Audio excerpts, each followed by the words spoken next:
Okay, so before watching this video, make sure you watch the other ones about the Jordan-Wigner transformation, the Holstein-Primakov transformation.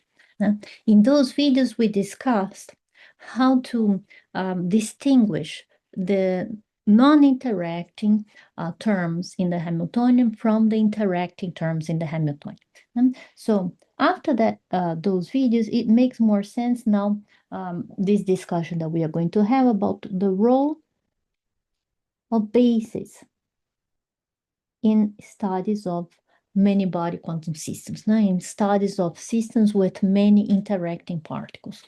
So one idea that is often used in these studies is to split the Hamiltonian into two parts, where this H naught represents the non-interacting part, the non-interacting part of the Hamiltonian. Okay? And this V represents the interaction. So when we write the Hamiltonian matrix, what we can do is then to use the non-interacting part to define our diagonal elements. Okay? And then put the interaction to define our off-diagonal elements. So the interaction is the part responsible for mixing these unperturbed, and so we call this part the unperturbed levels. The interaction is the source of complexity in this system. The interaction is the source of chaos in chaotic systems. Okay? And if you remember what we did when we are studying the various spin half models that we did just the opposite. We wrote the Hamiltonian matrix in a basis where the diagonal elements corresponds to that ZZ term. So this basis was the basis of the corresponding to the eigenstates of the Z part, the SZ basis, which we often call the computational basis or site basis. So this term, the ZZ term, was we used in the diagonal. And this is the term, now that you saw the video about the Jordan-Wigner transformation, where it was clear for you that this is actually the term of interaction. Is the term where we have the quartic. This quartic term is the term of interaction. While what we put in them as off-diagonal elements are the parts involving x and y, which, as you saw, is just hopping.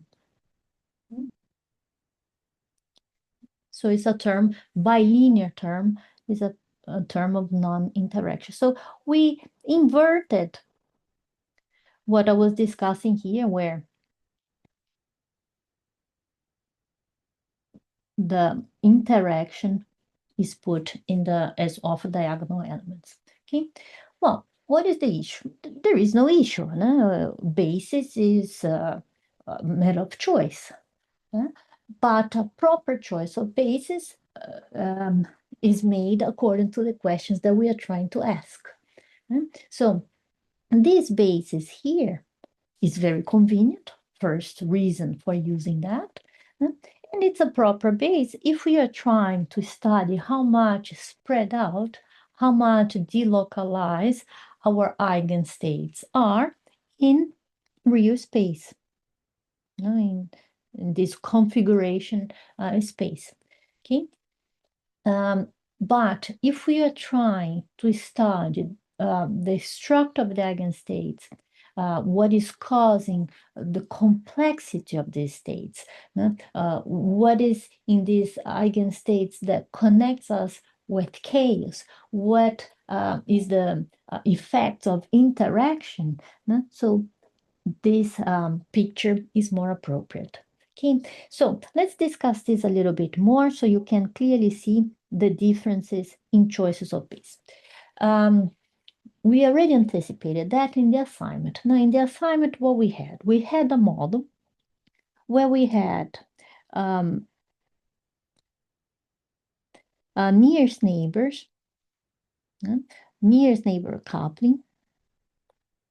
And so this part is just the XXZ model with nearest neighbor coupling, but we also had second neighbors. So let me put, so these second neighbors, this part here was responsible from taking this one-dimensional system, this spin half one-dimensional system from an integrable limit, a very special integrable limit, which is this XXZ model, into a chaotic regime. And so these couplings between second neighbors was the origin of chaos. Okay.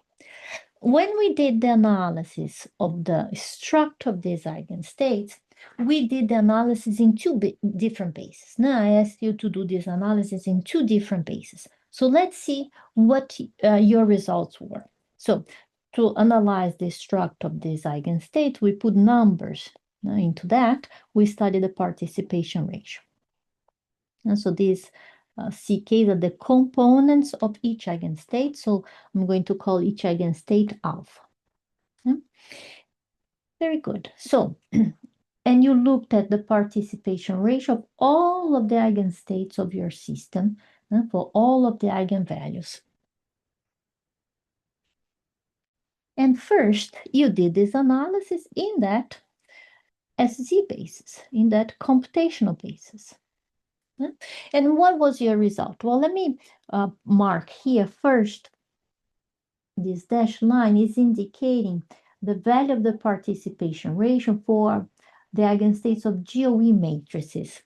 And I'm going to compare the results for our physical model with GOE matrices because our physical model is represented by matrices that are real and symmetric. So I'm going to use the GOE where the matrices are also real and symmetric. So for this GOE, we have seen when we are talking about random matrices that the value of the participation ratio for all the states are approximately equal to the dimension divided by 3.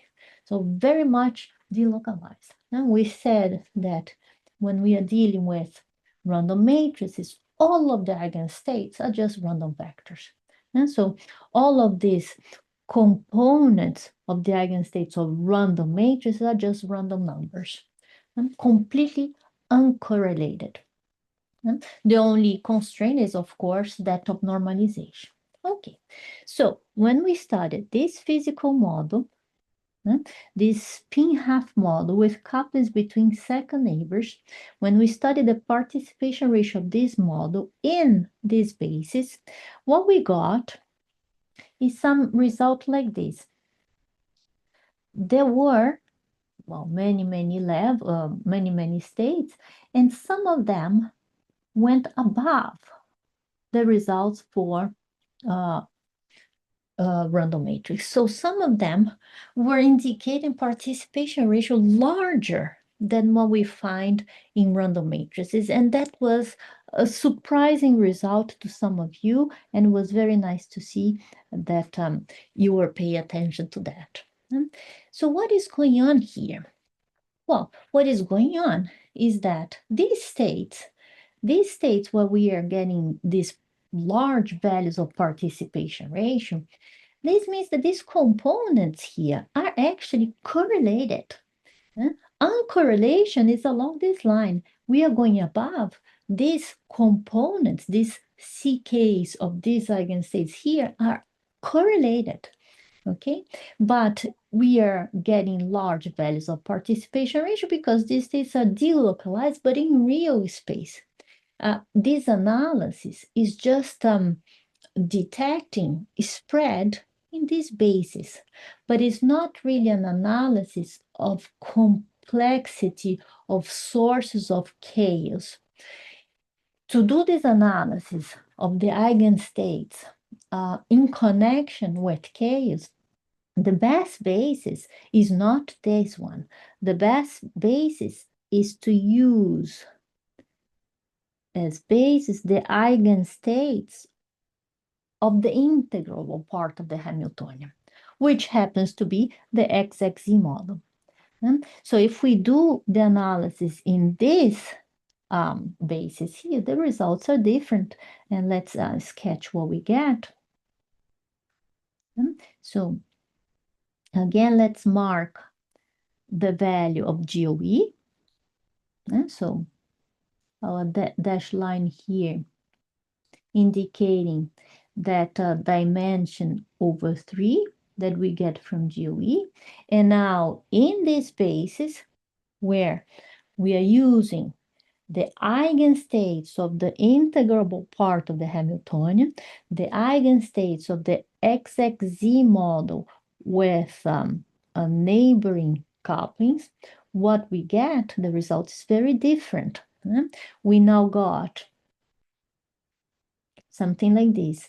The very low energies, very low participation ratio. As we moved close to 0 energy, they became larger. And then again, when we moved to very high energies, they became small again. Okay, so this picture that we are seeing here go hand in hand with another picture, which was the analysis of the density of states that you did. The density of states of many body systems with few body couplings. In our case, we have 2 body couplings. The ZZ term, nearest neighbor and second neighbors, it's 2 body couplings. It's N and N, either J plus 1 or N and N J plus 2. So the density of states here is also Gaussian, very similar to the structure that we are seeing above. So what we are seeing now is a reflection of this complexity in the spectrum. In the middle of the spectrum, we have many, many states. So these states, the structure of these states is complex. They are very much spread, and that's what we are seeing here. While when we move to the edges, well, there are fewer states here. And so not enough mixing, and that's what we are seeing in terms of the participation ratio. Okay, so this analysis in this basis, in this basis corresponding to the integrable part of the Hamiltonian, gives us information about complexity. This model, as we said, is a chaotic model. And where are the chaotic states? The chaotic states are these ones. These are what we call chaotic states. Not those at the edges. These are non-chaotic states. Okay? So this is the proper basis to do this analysis of chaos, of complexity. And in this basis, something that becomes very nice, we see we don't reach the values of the GOE. We are delocalized in the middle of the spectrum, but not at the level of random vectors. Our states are very much spread out. We have many components, but there is still some level correlation among them. They are close to random vectors, but not exactly random vectors in this region, middle of the spectrum. Okay, so whenever we talk about chaos in these many body systems, we are thinking about this region in the vicinity of the middle of the spectrum. There is no chaos at the edges. okay? And this becomes very clear also in the structure of the eigenstates if we choose a proper basis, okay? So repeating, if you do the analysis of level statistics and you pick only levels here, you're not going to get Wigner dice, okay? So because this is not chaotic region. And similarly, if you study the structure of the eigenstates in this region, you're going to get a very small participation ratio, but this small value participation ratio is connected with this basis, with this proper basis for the analysis of whether the states are chaotic or not. Okay. All right. So let's summarize what we said. When we were studying that model where we had nearest neighbor coupling and second neighbor couplings, for this analysis of whether the states are chaotic or not, for this analysis of chaos, we said that the proper basis is this one, which is the integrable part. It's one-dimensional system, so this is a very special integrable part where we do have interaction. Now, there is a ZZ term here, but this system remains integrable in one dimension. But this is the proper basis, the integrable part. When we are dealing with the XXZ model with nearest neighbors only,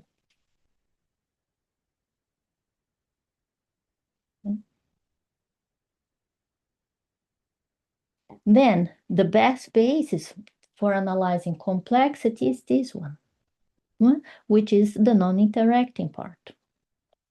Okay, so so that's how we do the analysis. Okay, you will see, as we already talked about,